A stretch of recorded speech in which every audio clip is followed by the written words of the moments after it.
kalah hari. Balik lagi, kalau misalkan kita ngomongin soal Purgatory, ini map lumayan luas karakteristiknya. Yes. Dan untuk teman-teman kita yang bermain semi pasif, ini benar-benar diuntungkan kalau menurut gue, dari segi moving yang sangat bagus mereka coba buat di side, terus juga dari segi rotasi yang mungkin mereka bakalan coba potong-potong lagi. Dan balik lagi tadi, dari fight yang kita lihat dari antara tim RRQ dan juga tim DG di awal-awal, wow, itu sangat disayangkan DG harus ditusunkan. Kedua kalinya dari DG Esports kali ini harus tertumbangkan di awal-awal oleh RRQ, dan kita sudah ada panggilan untuk masuk menuju game kita yang kelima di Purgatory. Let's go!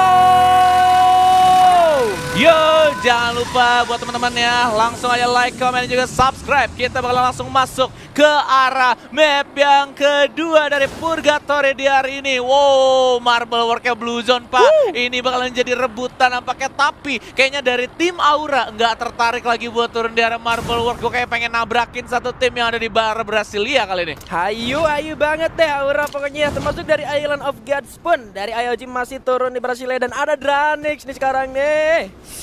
Ada Dranix ya sebagai penantang baru nampaknya, dan mereka bakalan kembali lagi karena Dranix mereka drop point yang sebelumnya di arah Purgatory yang pertama, tadi mereka turun di arah Marble Works. Dan untuk Red Bull Rebellion, karena mereka tahu Marble Works yang bagian kanannya dekat-dekat dinding Maria di sana kosong, mereka langsung looting aja. Ternyata ada fight. Yes, di sini ternyata Yoji sudah mulai untuk agresif karena di bawah sudah ada para player dari Dranix yang mulai terlihat yang ingin mencuri barang-barang atau looting-looting yang berada di bawah, tapi udah mulai kesergap juga sama player dari IOG kali ini, Bion, yang sudah mengeluarkan pelurunya menuju ke arah dari Dranix. Iyap, Dranix nampaknya di sini bakalan jadi sasaran empuk untuk teman-teman kita dari Island of God, dan udah terlihat juga mungkin satu pemain di sana semut dari arah tim IOG, dan ternyata Kings berhasil dapetin dua pemain dari Rosugo. Lagi terulang kali pertempuran, tapi masih seimbang 2 lawan 2 kali ini. Ada Rehans dengan M500-nya saja menembak pada dapat satu, tapi kali ini Rosugo harus melakukan reviving, tapi Rehans, wow my god, sweet revenge dari Kings Esports. Gokil, untuk di Purgatory yang pertama tadi mereka berhasil kalah di arah Forge, dan akhirnya Kings berhasil sweet revenge kali ini ya. Mereka berhasil dari satu squad full, dan juga hampir ada seorang Strawhead dan juga Wynut tadi diklaim kill ya. Kalau misalkan nggak di NGU, kalau misalkan kata bikinnya ternyata RRQ berhasil dapetin satu pemain dari seorang Deadly di sana. Langsung terkena ubun-ubunnya dari tembakan Barita yang sangat-sangat on point. Ini dia dari RRQ Hades yang sudah mulai menembak menuju ke Aura. Dari Akanar pun di sana berhasil mengending seorang Deadly yang langsung saja dipulangkan menuju ke lobby. Tentunya ini untuk Aura nggak bakal terlalu terburu-buru untuk moving lagi menuju ke arah atas, karena dari Aura sendiri mengingat di game Purgatory yang sebelumnya itu benar-benar nahan ada di Brasilia bersama dengan tim dari IOG. Yes, dan nampaknya untuk segi drop point juga mereka di sini randomly turun mencar ya, karena Legalo tadi sendirian dia masuk ke arah rumah Tayo, terus juga dua pemainnya masuk ke dalam rumah batu juga, dan untuk satu pemainnya masuk ke arah field buat nyari informasi. Untuk round yang keempat ini dia untuk player of the match kita, yaitu seorang ayah, yaitu Aura Father. Iya, masuk ya. Masuk. Father, ayah. Dari Aura Esports di game sebelumnya berhasil mendapatkan man of the match atau player of the match di Bermuda yang sebelumnya, tapi untuk di game kita yang kelima di Purgatory yang kedua, sayangnya dari Aura sang Kapten Deadly harus sudah terculik oleh satu player dari RRQ sayangnya. Waduh, sayang sekali di sini ya, Aura harus kehilangan satu pemainnya, pincang banget, tapi mitosnya belum dijalankan kali ini karena mitosnya kurang begitu berlaku untuk tim Aura. Mereka nggak berhasil ditusunkan, walaupun hanya satu pemain yang ke pick off, itu kayaknya agak sedikit ngaruh nanti pada saat fight di arah late game ya, karena lu bakalan pincang 3 lawan 4 atau mungkin 3 lawan dunia gitu kan nanti. Waduh, 3 lawan dunia ya bahasanya. Tapi kalau menurut gua dari segi semangatnya itu sendiri, dengan boostingan di game-game sebelumnya untuk Aura, kayaknya ini nggak bakal ngendorin juga mentality dari Aura itu sendiri. Benar. Karena Deadly masih nge-expected teman-temannya. Deadly masih bisa untuk ngasih arahan-arahan ke teman-temannya Guns, Father, dan juga Amek yang masih bisa survive sampai zona selanjutnya kemungkinan. Dan kali ini ternyata sudah ada GGWP yang bakal bertamu ke arah Red Bull Rebellion. Yes, dan untuk M500 dari sana udah diamankan juga oleh seorang Evol. Kali ini apakah dia bakalan coba untuk pepeng shoot ya kan? Tapi kayaknya biasanya orang yang pakai M500 karakteristiknya dia membawa double vector. Apakah dia udah berhasil dapetin double vector di early game, dan itu bakalan jadi advantage point atau keuntungan buat tim GGWP? Karena apa? Rush power lu bakalan kuat banget, Meron. Waduh, ternyata malah kali ini Meron dipulangkan menuju ke lobby. Mr. Ari juga kali sudah mulai masuk juga pertahanan dari RBR. Sudah disiapkan juga double barrel tembak ke arah Furus, namun ternyata masih belum berhasil untuk di take down juga. Evo benar dengan double factory kali ini sudah mulai masuk juga pertahanan dari RBR yang kali ini coba tunggu terlebih dahulu regroup lagi dari RBR bakal bersiap lagi penyerangan tapi bom dilemparkan menuju ke arah depan namun ternyata masih belum kena siapapun dari RBR kali ini. Coba untuk regroup dan GGWP masih coba untuk mencari kabar dan para player dari RBR yang ternyata Mr. Home-nya sudah mulai melakukan flanking membelah lautan yang sangat-sangat jauh. Itu dia banteng merah kita bakalan coba buat memutar satu pemainnya. Fruits juga di sini bakalan coba buat di spam dulu. Bar, Evil dan juga seorang Mr. Ari dengan satu kompon masing-masing satu orang. Ini bakalan jadi satu efektivitas yang sangat bagus pastinya untuk tim GGWP. Tapi diras balik karena kali ini Calvin, Frost dan juga Siro sudah mulai masuk juga pertahanan dari GGWP dan Mr. Home juga dari sebelah kanan sudah mulai menembak dari GGWP. Evil berhasil dapat satu orang ternyata langsung di end. GGN dahulu kali ini Evil juga tertembak cukup sakit kali ini. Siro-nya coba untuk berputar dan berhasil dapat satu orang. Satu lagi dari GGWP ternyata kali ini Bar yang berjuang sendirian. Coba untuk ending terlebih dahulu di sana. Berhasil dapat lagi poin eliminasi tapi Bar-nya juga dipulangkan ke lobby oleh Red Bull Rebellion. Wow, Red Bull Rebellion finally mereka benar-benar komit banget untuk melakukan satu rush ke rumah kayu satu dulu karena mereka tuh coba untuk melakukan satu funneling. Target yang paling positif adalah kita dapetin satu pemain, kita bikin pincang 4 lawan 2, kita berhasil dapetin total poin kill yang lebih banyak dari mereka walaupun kita di sini harus nge-sacrifice atau kita harus mengorbankan seorang Mr. Home dan juga seorang Calvin di sana. 2 tukar 4. Kalau menurut gue masih untung buat tim Red Bull Rebellion, jelas. Tapi kurang begitu bagus untuk mereka nanti pada saat di arah late game-nya.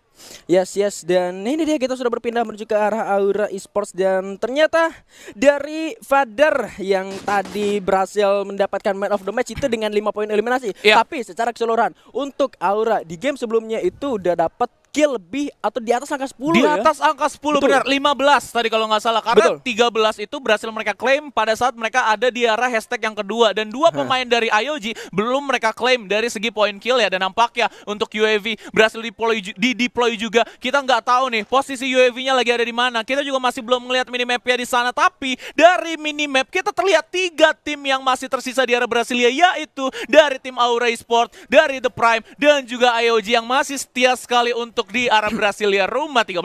The Prime di game sebelumnya ketika masuk menuju ke area zona selanjutnya di Brasilia ya.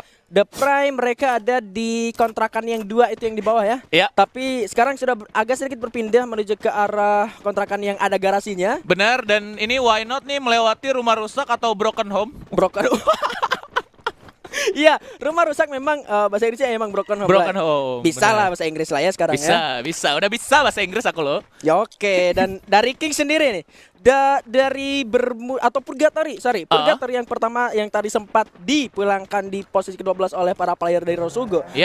Kali ini mereka berhasil nge-up dan mendapatkan sweet revenge-nya, berhasil mendapatkan 4 kill dari lawan-lawannya dan kita melihat kali ini EVOS yang sudah mulai melakukan scoping menuju ke arah RRQ Hades. Tapi dari EVOS menurut gua satu keputusan bijak untuk mendor terlebih dahulu karena memang ini jarak menuju ke arah RRQ itu masih terlalu jauh dan terbuka banget kalau misalkan mereka membuka tembakan. Benar, dan akhirnya decide mereka adalah gimana caranya kita ngejemput mereka dengan cepat, yaitu dengan menggunakan 1 kaleng dan 2 pemain terakhirnya mereka bakalan coba buat jalan kaki. Mungkin support fire yang nanti bakalan dilakukan sama Mr. 05 dan juga Street itu bakalan efektif banget dan balik lagi untuk masuk ke arah dinding Sina. Mereka bakalan jemput 1 kaleng lagi dan Kings nampaknya bakalan langsung terlihat Azril buka tembakannya di sana ternyata Bigan. Ini dia yang lagi benar-benar dipertaruhkan hari ini tim dari DG Esports. Sudah mulai melihat ke arah tamu di depan sana, ada dari anak Kings Esports yang sudah berhasil dapat 4 poin eliminasi. Sudah dibuka juga tembakan oleh Azril dan juga kawan-kawannya. Jafra sudah berada di patahan garis pertahanan atau garis penyerangan yang paling depan kali ini. Yoi, dia juga udah ada di balik tenda pramuka ya, gokil banget. Dan nampaknya kita bakalan lihat juga untuk tim Dunia Games coba untuk stripping dulu. Diwan melihat 1 pemain di sana tapi Maung juga merim-merim cukup banyak kali ini. Trading hit antara 2 pemain bor guys.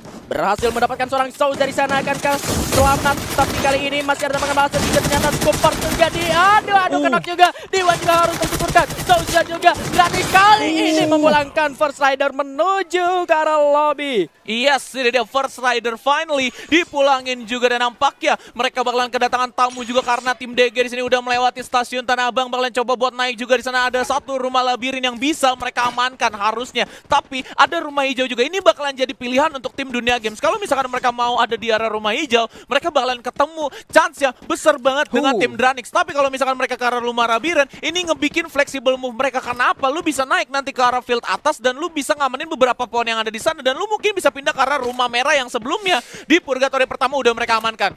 Dan lagi-lagi zonanya masih ada di Brasilia untuk final day Purgatory terakhir di malam hari ini. Dua-duanya zonanya masih di Brasilia. Masih ada di pihak IOG dan juga Aura. Iya, balik lagi. Kalau memang sistemnya penumpukan, berarti cenderung chance-nya betul bakalan besar karena Brasilia. Karena memang di sana banyak banget tim yang udah stay long. Tapi bagusnya, ini tuh nggak kayak kalah hari pertama. Kalah hari pertama tuh circle yang keempat masih 11 tim, Mbak. Iya. Tapi untuk random circle-nya sendiri itu peka banget ya. Peka banget. Di mana ada penumpukan, di situ zonanya berada. Di situ zonanya berada. Jadi memang kita tuh dipaksa untuk double main case kayaknya. Bisa jadi.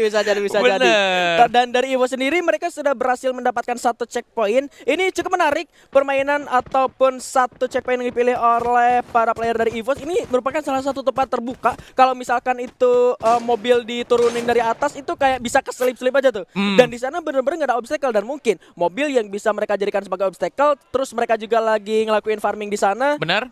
Dan itu bisa jadi satu bekal untuk mereka. Tapi ini menariknya karena memang area di sana terbuka dan ini jarang banget dipakai oleh tim-tim yang lain. Oleh tim-tim yang lain, benar. Mungkin kayaknya di sini mereka pengen ngamanin satu rumah Tayo. Tapi rumah Tayo di sana udah ada info bahwa RRQ ada di sana, Bigan. Jadinya bakalan sulit banget buat tim RRQ kalau misalkan mereka mau coba buat tabrak tim EVOS. Jadi EVOS bakalan decide untuk parkir mobilnya di arah lower ground dan mereka ambil beberapa patahan di arah higher groundnya. Dan mereka juga berhasil dapetin advantage dari segi hidden spot, yaitu banyaknya pepohonan. Dan nampaknya RRQ masih belum bertemu. RRQ di sini sangat setia sekali dengan dinding Sina. Udah ada tembakan-tembakan juga dilontarkan kali ini dari Sam 13 dengan penggunaan Kar 98 dan juga baretanya. Dan ini dia tempat favorit yang dimiliki oleh EVOS, sudah berhasil dikuasai juga, sudah mulai naik juga menuju ke atas ke dekat batu. Sementara itu ternyata Father harus terkena ledakan granatnya sendiri. Ada apa?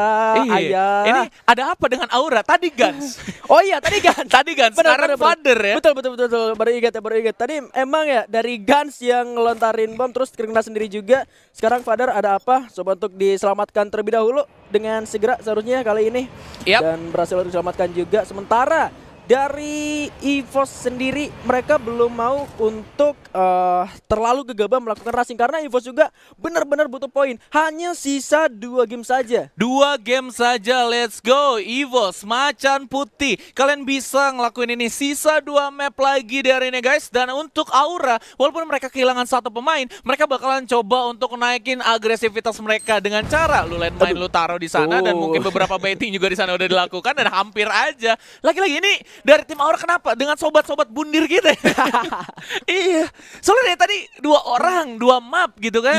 Dua-duanya ngebundir ke diri sendiri. Itu terlalu membara-bara itu semangatnya. Benar. Terlalu membara-bara dan itu memang semangatnya dari Aura ya. Bisa kita patut contoh gitu. Bisa patut contoh, saking membaranya itu granat panas. Jadi mungkin kena diri dia sendiri kepanasan. Gitu kan. Bener. Kepanasan. Oke lah, tapi dari Aura sendiri at least mereka bisa menunjukkan permainan terbaiknya untuk di game final pada hari ini. Dan kita melihat DG Esports yang bakal masuk ke dalam zona selanjutnya mendahului ya para player dari IOG tentunya. Karena zonanya juga sudah tidak berada di area 13 House. Dan kali ini DG mendahului IOG. Sementara depan sudah ada para player dari Aura Esports.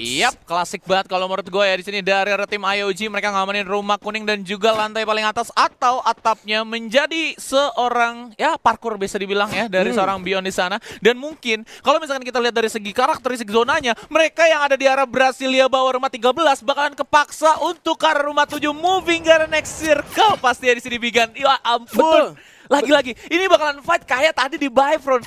Udah rame di Bifrost ya kan. Sedikit zonanya mental ke arah Bifrost yang bagian kanan. Itu yang di kiri kelabakan pada gunfight semua. Iya. Dan dari rumah 13 sendiri sudah didahului oleh para player dari DG Esports. Dan kali ini kita melihat sudah ada pembegalan atau begal-begal gaming dari RRQ Hades menuju ke arah Kings Esports. Yang kalau kita lihat tadi Kings turun di area pos dan kali ini sudah mulai masuk menuju ke area kiri dari map. 2 peluru dari Legalot berhasil mengenai ke 2 player yang berbeda dari Kings Esports. At least itu bisa jadi lampu kuning untuk Kings supaya tidak gegabah lurus masuk menuju ke area zona selanjutnya. Yes, ya mungkin di sini mereka bakalan coba buat memutar, tapi di sana bakalan banyak banget obstacle yang mereka butuhkan karena di sana cuma ada beberapa bebatuan dan juga box. Dan ternyata kali ini Mahrul berhasil memanfaatkan seorang Okaner, langsung membuka banyak keluar untuk masuk menuju ke arah pertahanan dari RRQ Hades tentunya. Okaner masih belum bisa diselamatkan, tapi kali ini Kings-nya cukup agresif juga untuk masuk. Masih bisa untuk diselamatkan kembali Okaner di sana, coba untuk menggulung Miracle Kit-nya terlebih dahulu, dan 4 lawan 4 yang terjadi antara kedua tim di berbeda rumah tentunya.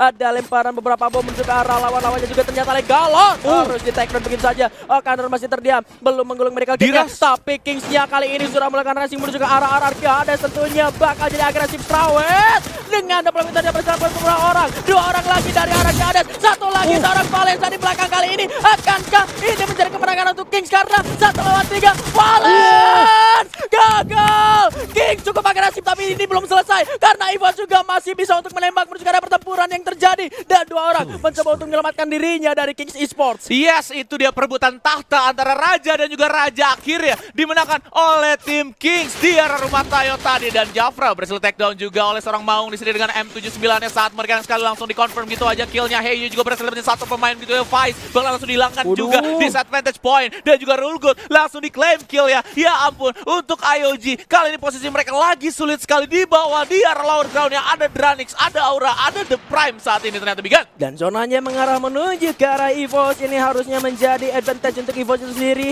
IOG berdekatan bersama dengan DG juga di sana, ada Aura, ini benar-benar 3 tim dari grup C. The Prime juga join to the fight, masuk menjadi prahara dalam keharmonisasian pertempuran yang terjadi di mana Limsi sudah tertembak. Sudah cukup sekarat juga kali ini. Coba untuk masuk perlahan-lahan berbagi lahan rumah, kali ini Handper di belakang cukup jauh juga. Ternyata di sana ada akan terjadi dari ini game berdiam. Limsi sudah mulai disuguhkan begitu saja. Kesel masih coba untuk menembak karena lawan-lawannya di sana, coba untuk keluar terlebih dahulu dari IOG. Kali ini masih bisa parkour beyond. Sendirian saja kali ini rumah kuning menjadi kucing-kucingan, tapi masih bisa diselamatkan. Kings ternyata dipulangkan oleh EVOS Esports. The Prime masih selamat. Dranix di posisi ke-7 masih bisa untuk menggulung lagi Kezel kali ini, tapi 1 orang lagi Kezel yang harus juga dipulangkan ke lobby. EVOS di sini masih bisa untuk nge-spray dan ke arah DG juga di sana dipulangkan di posisi ke-4.